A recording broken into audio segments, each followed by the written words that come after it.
Okay, homework 2 is solving linear equations. Linear equations just has a plain variable like x or y or z. There's no x squared, there's no x cubed, okay? So there are 3 types. You'll have 3 types of answers. One is conditional, which means it's going to be x equals some number. I don't know what it is, okay? It could be like x equals 3, x equals -5. It could be x equals 2/3. It just has one solution. The identity is going to be all real numbers. That means any fraction, decimal, or whole number that you plug in will work on the problem. Okay. Then a contradiction is a false for all values, meaning there's no solution out there. Okay, so let's take a look at this first problem. The first thing we're going to do is we're going to use a distributed property. So I'm going to bring down this 2x. I'm going to say -3 times 2x is -6x. -3 times 2 is -6 equals 5 times 4x is 20x, and 5 times 3 is 15. Okay, so now before I start moving things around, okay, because I have to get all my x's on one side, all my variables, my constants on the other, I'm going to go ahead and I'm going to simplify this side. That gives me -4x minus 6 on the left, and I get 20x plus 15 on the right. Now, I don't care how you work this problem. It doesn't matter to me, but I am going to work it one way and one way only, okay? For the most of the semester, anyway. There's going to be a few times, but I'm going to make sure my variables are on the left, okay? There's no reason for that other than, hey, that's what it usually looks like. We like it that way in a one-step or two-step equation. But it doesn't have to be this way. Now, I kind of put this wall in here. I need my variables on one side, my numbers on the other. So what I'm going to try to do is I need to get rid of this 20x on this side. I am going to subtract 20x because 20x minus 20x cancels each other out to give us 0. So basically what I'm trying to do is get this 20x over there. So I do that. What I do to one side, I have to do to the other. So I'm going to subtract 20x to this side. And I get -24x on this side minus 6 equals 15. Now some of you are going, but now we're having to deal with a negative. All right, I get that. I used to teach it where I brought everything, tried to make my x positive. But in my opinion now, is you're going to be dealing with positive and negatives, so there's no reason. To me, I don't care to work with negatives. Sure, positives are better, but I'm not afraid of negatives, so I just use the negatives. So, all right, so I have gotten my variables on my left, so I need my constants over here to the right. Well, I have a minus 6 right here, so I need to add 6 because minus 6 plus 6 gives me 0. So if I add 6 to one side, I have to add 6 to the other. So in essence, what I'm doing is I'm taking this -6 to the other side. And what it does is it changes the sign. Okay? So now on this left-hand side of this wall, I have -24x. On the right-hand side, I have 21. Okay? Now, this says -24 times x. The opposite of, or the inverse of multiplication is division. So I'm going to divide by a -24. Why negative? Because negative divided by negative gives me a positive 1x on this side, or just x. Over here, you get -21 over 24. Okay? Now, we have a calculator that will reduce fractions for you. I don't really need it. I know my answer is going to be -7 over 8. But if you do not be afraid of fractions, okay? Your calculator is going to do fractions for you. So what you're going to do, there's 2 ways to do this, okay? Actually, there's several ways, okay? For those of you that have the 84 plus, it's weird because some of you have a key and others don't, and I don't know if this calculator has it or not. Some of you can just hit this alpha key and hit this XTO and it goes straight to your fraction key. Mine does not on this one. I have one that I use in class. This is one I have at home that will. Okay, I don't think they're any different. I think they're a TI-84 plus CE, both of them, and they look exactly the same. But so mine does not do it, but yours might. In class, I'll hit alpha that, and it goes straight to my fraction key. But for those of you that have an 84 plus, you see this F1, it's green. It doesn't really look green on my screen, but you hit alpha, your Y equals button. Here's your fraction key. Now this isn't the only way to get there. There's a lot of different ways on our calculator to get there. However it is that you learn it, you do it. I had this calculator for like 4 years, didn't even know it did fractions. So I'm going to hit 1. I'm going to put -7 on the top. I'm going to put 8 on the bottom. It doesn't matter where that negative goes. And oops, that's not what I wanted to do. I'm going to put my negative. I forgot. I'm trying to teach you how to reduce this one. Alpha Y equals 21 over, well, let's try this again. I'm so bad at using this on my calculator. All right. That's why I only use my calculator when I need to. It takes me longer. So when I put in that and I hit enter, it's going to give me that -7/8. Okay? Now, in this particular case, by the way, if you use your fraction key, it's going to give you a fractional answer. If you wanted a decimal answer, by the way, you also can get to your fraction. If you wanted a fraction, you say -7 divided by 8, hit your math button, get to know your math button, and you hit 1 and it turns it into a fraction. If you don't do that and you do -7 divided by 8, it's going to assume you want a decimal answer. Okay?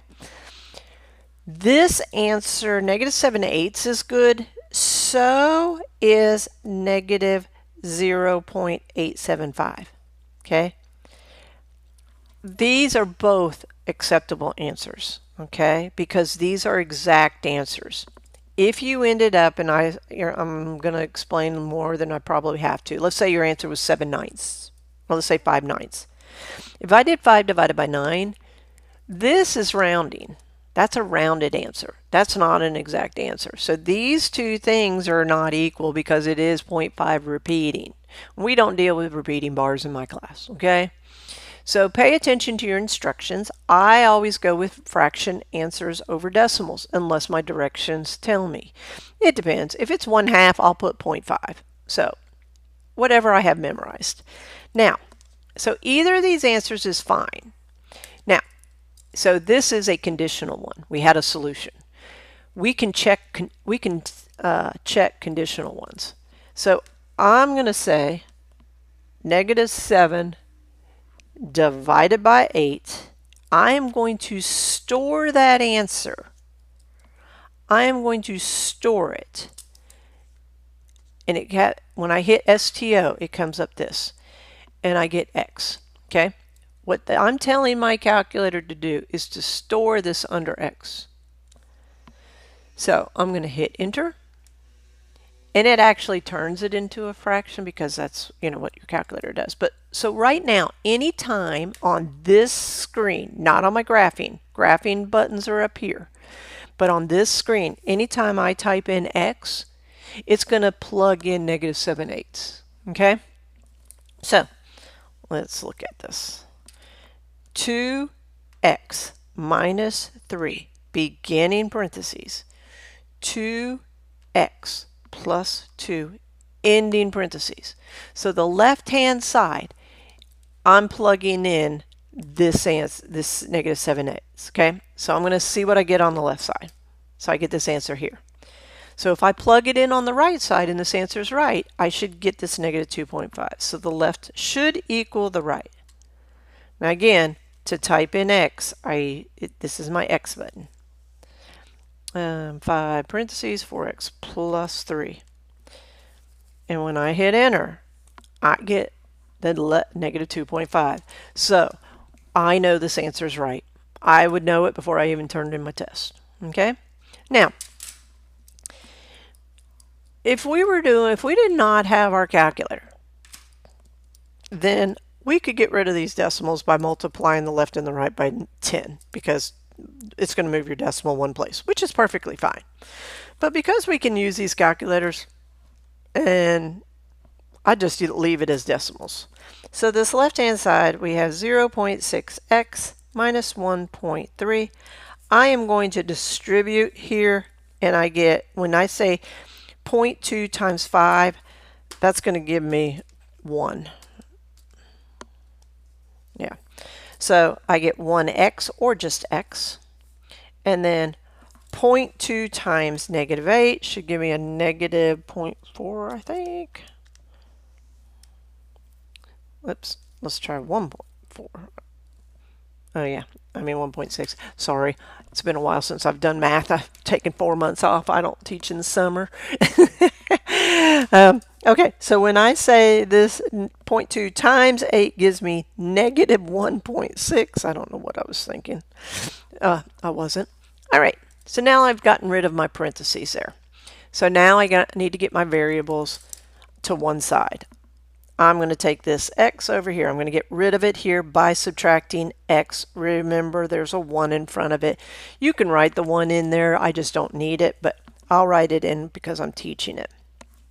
Okay, so again, when you take 0.6 and subtract 1, you will get negative 0.4 or 0.4x. Minus 1.3 equals a negative 1.6. Okay, so don't worry. I do things in my head, and obviously, like this last one, I did it wrong. So now, but you can go 0.6 minus 1, and you're going to get that negative 0.4. All right, so now I've got my variables on the left.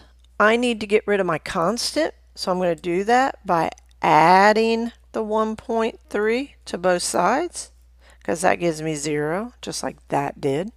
So what I did was I took my variable over to the left. I'm going to take my constant to the right.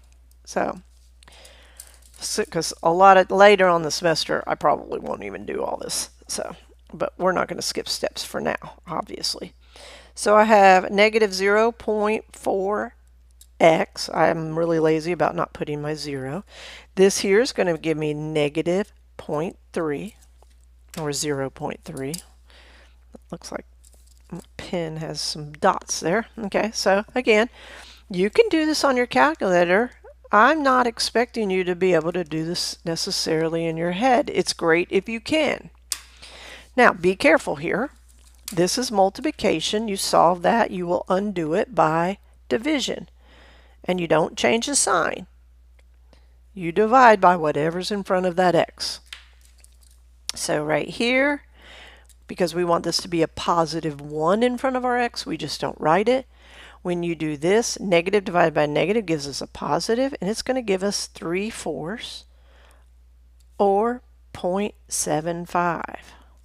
Okay, again, negative 0.3 divided by negative 0.4, and we're going to get 0.75, or math fraction. It would help if you could see it, and it gives us 3/4. Okay, or notice I did not use my fraction key. I can by using my alpha right here, my y equals 1, and I can put in negative 0.3 or 0.3, because I'm really lazy about not doing my zeros, divided by negative 0.4 or just 0.4. See, I'll do it both ways. And it gives us 0.75. But the reason it did not give us a fraction is because it has decimals. I think if it does, if you have, again, I don't really pay attention to my calculator necessarily. Usually if you use your fraction key, it gives you a fractional answer. But in this case, because it has a decimal in it, It looks like, whoops, wrong place, Kim. Let me delete that. I need that 0 right here. No, I don't. See, again, takes me longer on my calculator. There we go. I still think it's going to give me a decimal answer, but I might be wrong. Yeah. And it's because I think it's go to as a decimal first. All right, but you can always change it. There's a couple ways. You can do math. That's what, to me, it's faster that way. But you can hit alpha y equals. That's your fraction to decimal, decimal to fraction. And there's even a faster way someplace on your calculator. So there's no, I mean, if you know it, then use it, okay? Some of you are going to be better at using your calculator than I am.